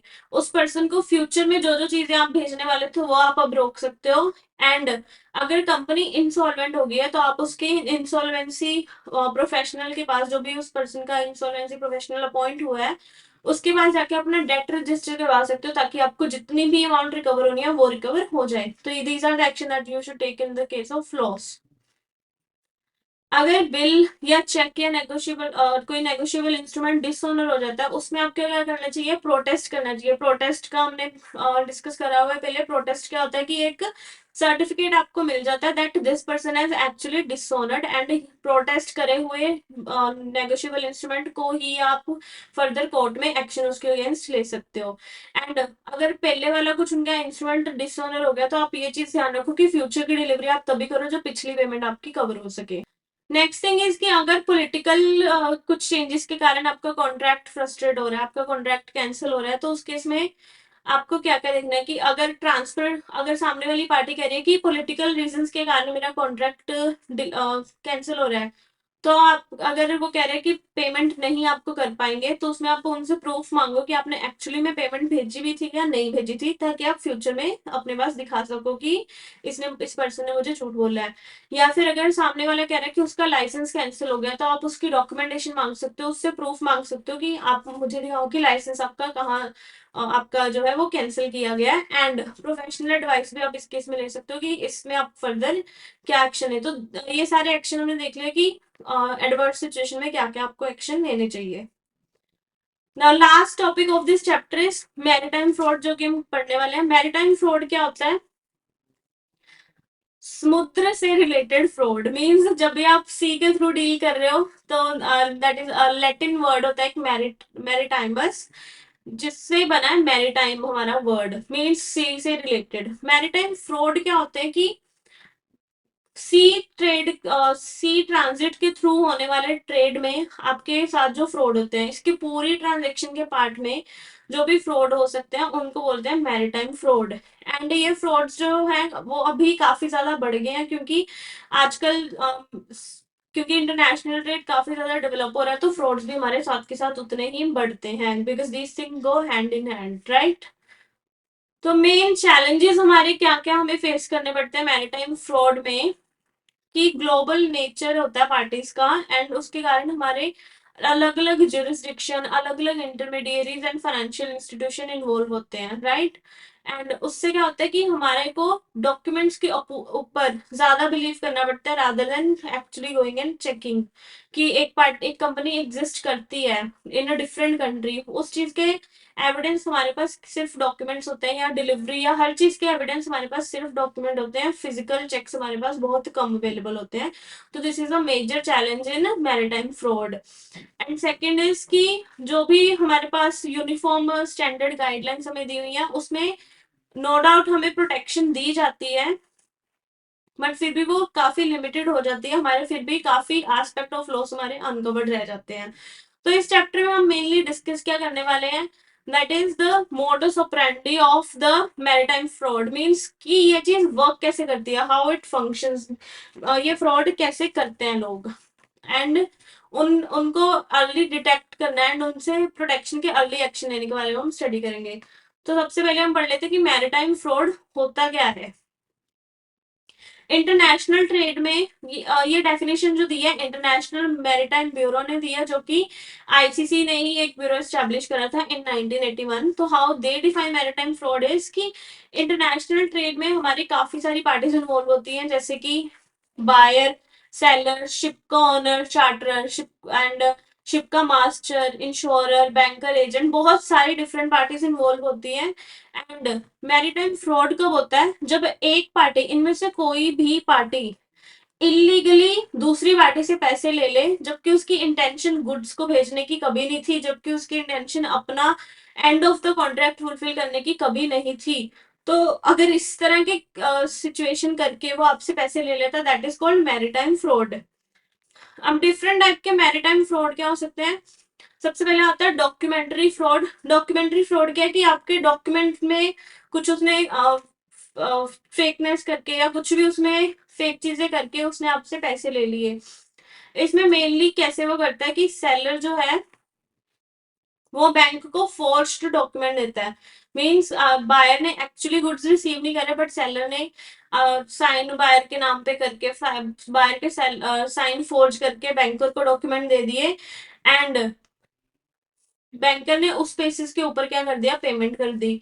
या क्या हो सकता है कि डॉक्यूमेंट मे कवर नॉन एग्जिस्टेंस और goods of lower quality, goods actually तो लो क्वालिटी के थे बट हमने डॉक्यूमेंट्स में यह दिखा दिया कि गुड्स बहुत हाई क्वालिटी के हैं, या गुड्स एक्चुअली एग्जिस्ट ही नहीं करते जिसके अगेंस्ट हम फाइनेंस लेने जा रहे हैं या जिसके अगेंस्ट हम पार्टी से पैसे ले रहे हैं, बट हमने डॉक्यूमेंट्स में क्या दिखा दिया कि गुड्स एग्जिस्ट करते हैं। या bill of lading, bill of lading में हमने फोर्ज कर दिया कि गुड्स हमने यहाँ से शिप कर दिए हैं बट एक्चुअली में कोई शिपमेंट नहीं हुई।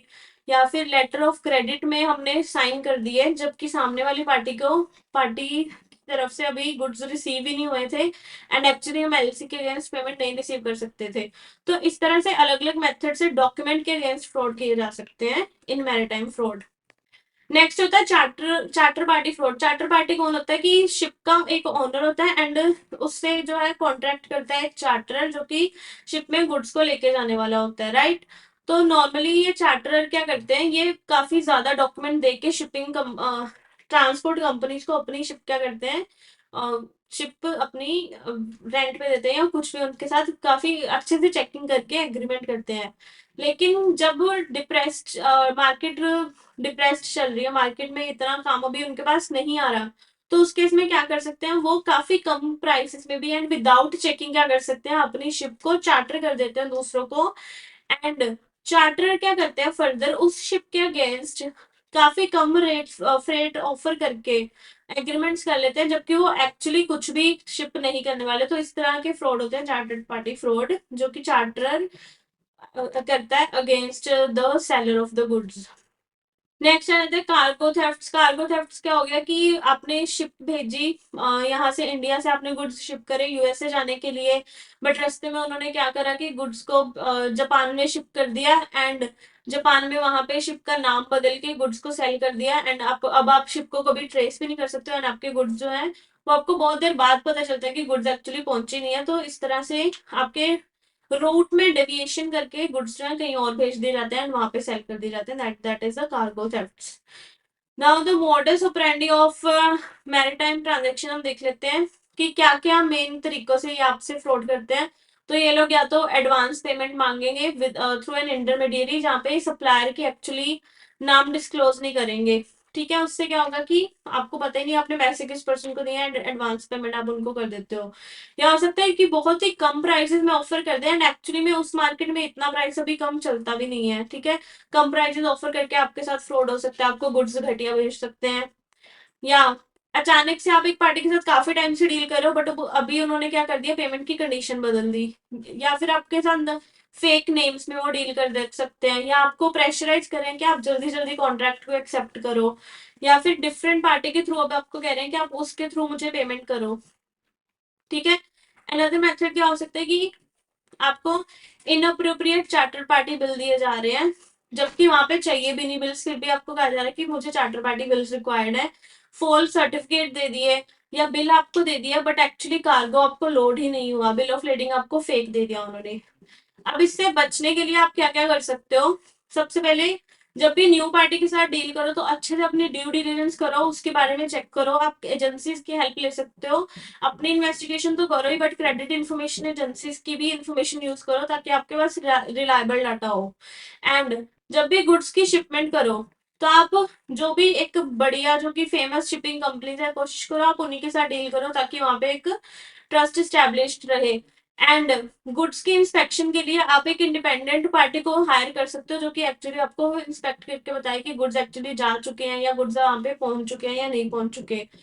एंड नेक्स्ट थिंग इज कि आप जब भी बिल ऑफ लेडिंग के ऊपर टर्म्स लिखो तो वो काफी आप जो भी कॉमनली एक्सेप्टेड गाइडलाइंस होते हैं उसके अंडर की फ्रेट प्रीपेड एक्चुअली मेंशन है या जैसी भी कंडीशन है वो आप टर्मिनोलॉजी उस अकॉर्डिंग यूज करो। एंड फॉरवर्डिंग एजेंट्स जो कि रिलायबल है उनको एंगेज करो गुड्स की शिपमेंट में ताकि गुड्स की शिपमेंट में कोई भी फ्रॉड ना हो सके।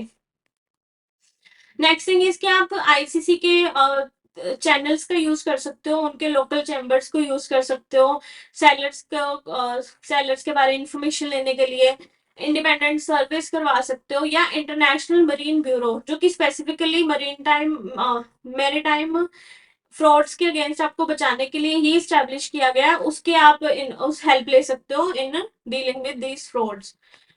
बैंक्स के बारे में कुछ दिए हुए हैं गाइडलाइंस कि बैंक को क्या क्या ध्यान रखना चाहिए मैरिटाइम फ्रॉड से बचने के लिए। सबसे पहले जब भी किसी इंपोर्टर को फाइनेंस करने लगे हो तो उसकी आपको क्रेडिट वर्दीनेस बहुत अच्छे से चेक करनी है एंड आपको देखना है कि जेन्युइनली वो बंदा ट्रेड कर भी रहा है या नहीं, पेमेंट कंडीशन वो मैच कर मीट कर भी पाएगा या नहीं कर पाएगा, ये सारी चीजें आप देखो, डॉक्यूमेंट्स अच्छे से चेक करो। जब भी आप एलसी के अगेंस्ट पेमेंट करो तो हमेशा स्विफ्ट के थ्रू आप अपनी कम्युनिकेशन रखो ताकि आपकी कम्युनिकेशन जो है वो हमेशा सेफ रहे एंड रिलायबल रहे। एंड जब भी एयरमेल के थ्रू एलसी आ रही हो तो आप उसकी जेन्युइननेस आप एशियन बैंक के थ्रू चेक करवा सकते हो। इंश्योरेंस कवर आप लेके चल सकते हो ईसीजीसी, जो कि बैंकर्स को भी कवर प्रोवाइड करता है कि आप फॉरेन ट्रेड में अगर आप फाइनेंस करो तो आप इंश्योरेंस कवर हमेशा लेके चल सकते हो। एंड अगर आप एलसी में ऐसे डील कर रहे हो किसी कंट्री में जहाँ पे फाइनेंशियल या पॉलिटिकल कंडीशन अभी काफी फ्रेजाइल चल रही है, जहाँ पे कुछ भी चेंजेस हो सकते हैं, तो वहां पे आप ध्यान रखो कि उन कंट्रीज से डील करने से पहले एलसी आप कोशिश करो उनकी एक्सेप्ट ही ना करो जहाँ पे इतनी हमें रिलायबिलिटी ही नहीं है। बिल ऑफ लेडिंग के बचने वाले बिल ऑफ लेडिंग से रिलेटेड फ्रॉड से बचने के लिए आप उनके इनकंसिस्टेंसी पे ध्यान रखो, डेट्स वगैरह चेक करो, डिस्क्रिप्शन देखो, पोर्ट ऑफ लोडिंग सारे डिस्क्रिप्शन चेक करो एंड बिल ऑफ लेडिंग के साथ लगने वाले सारे डॉक्यूमेंट भी आप चेक करो कि सारे डॉक्यूमेंट आपस में कंसिस्टेंट है भी या नहीं। एंड बिल ऑफ लेडिंग में गुड्स जो डिलीवर दिखा रहा है वो एक्चुअली डिलीवर हुए हैं या नहीं हुए एंड किस पर्सन को डिलीवर हुए हैं, ये चीज देखो। नेक्स्ट आता है एयरवे बिल। एयरवे बिल में ध्यान रखना होता है क्योंकि एयरवे बिल जो है वो एक्चुअली टाइटल नहीं पास ऑन करता, बट उसके अगेंस्ट आपको फाइनेंस बिल भी दिया जा सकता है एंड उसके अगेंस्ट गुड्स की डिलीवरी भी दी जा सकती है। तो वो एयरवे बिल जब आप देखो तो उसके अगेंस्ट जो भी फ्रॉड की पॉसिबिलिटी है उसको आप चेक करके ही डॉक्यूमेंट ध्यान से दो सामने वाले पर्सन को। Now the last topic in this chapter is International Maritime Bureau, जो कि स्टैब्लिश हुआ था 1981 में एंड स्टैब्लिश किया था इंटरनेशनल मैरीटाइम ऑर्गेनाइजेशन ने ताकि मैरीटाइम फ्रॉड्स के अगेंस्ट प्रोटेक्शन जो है प्रोवाइड करी जा सके। इसका मेन टारगेट क्या है कि इंटरनेशनल ट्रेड की इंटेग्रिटी को मेंटेन करना एंड इसका काफी सारी कंट्रीज के साथ क्या है memorandum of understanding and world custom organisation के साथ भी मेमोरेंडम ऑफ अंडरस्टैंडिंग है जिसमें ये इंटरपोल का रोल प्ले करता है एंड काफी कोऑर्डिनेट करता है इन इंटरनेशनल ट्रेड। इसका मेन पर्पस क्या है कि ये इंफॉर्मेशन जो है एक्सचेंज करवाता है, पार्टीज को इंफॉर्मेशन बताता है बायर एंड सेलर के बारे में ताकि वो सेफ होके चले एंड फ्रॉड से वो बच सके। नेक्स्ट है कि अगर फ्रॉड एक्चुअली हो भी जाता है या कुछ ऐसे केसेस हैं वहां पे ये ऑथेंटिकेशन सर्विसेज एंड इन्वेस्टिगेशन भी कंडक्ट करवाने में हेल्प करता है क्योंकि इसके पास काफी सारी कंट्रीज के मेंबर्स होते हैं एंड इंफॉर्मेशन एक्सेस इसको इजीली हो सकती है। तो कुछ भी अगर फ्रॉड का केस हो जाता है तो ये इन्वेस्टिगेशन भी करवाते हैं एंड स्पेशली ये ट्रेनिंग एंड कंसल्टेंसी भी देते हैं पार्टीज को कि लॉस के केस में उनको क्या करना चाहिए या किसी पार्टी से डील करते टाइम क्या क्या ध्यान रखना चाहिए, इसके रिगार्डिंग ट्रेनिंग एंड कंसल्टेंसी भी ये प्रोवाइड करते हैं। नेक्स्ट चीज की पायरेसी से रिलेटेड इन्होंने काफी ज्यादा पॉलिसी बनाई है कि जो गुड्स सी में जा रहे होते हैं एंड वहां पे उनकी कुछ लूट लिए जाते हैं गुड्स एंड उस चीजों से बचाने के लिए अलग अलग एक्शन इन्होंने लिए हैं। एंड लास्ट थिंग इसकी because it is international organisation तो इसकी ग्लोबल रीच एंड इसमें एक्सपर्टीज जो है वो काफी ज्यादा है। तो इंटरनेशनल मेरीटाइम ब्यूरो का काफी मेन रोल रहा है इन प्रिवेंटिंग मेरीटाइम फ्रॉड्स। तो with this our chapter risk management is complete and I hope कि आपको ये चैप्टर अच्छे से समझ आया होगा एंड अगर कोई भी डाउट्स आपको लगते हैं तो you can reach out to me and I will make sure कि मैं आपके डाउट्स आंसर करूं। So let me know if you like this like my lecture और कुछ भी अगर आपको लगता है इम्प्रूव हो सकता है then please do let me know. Thank you so much.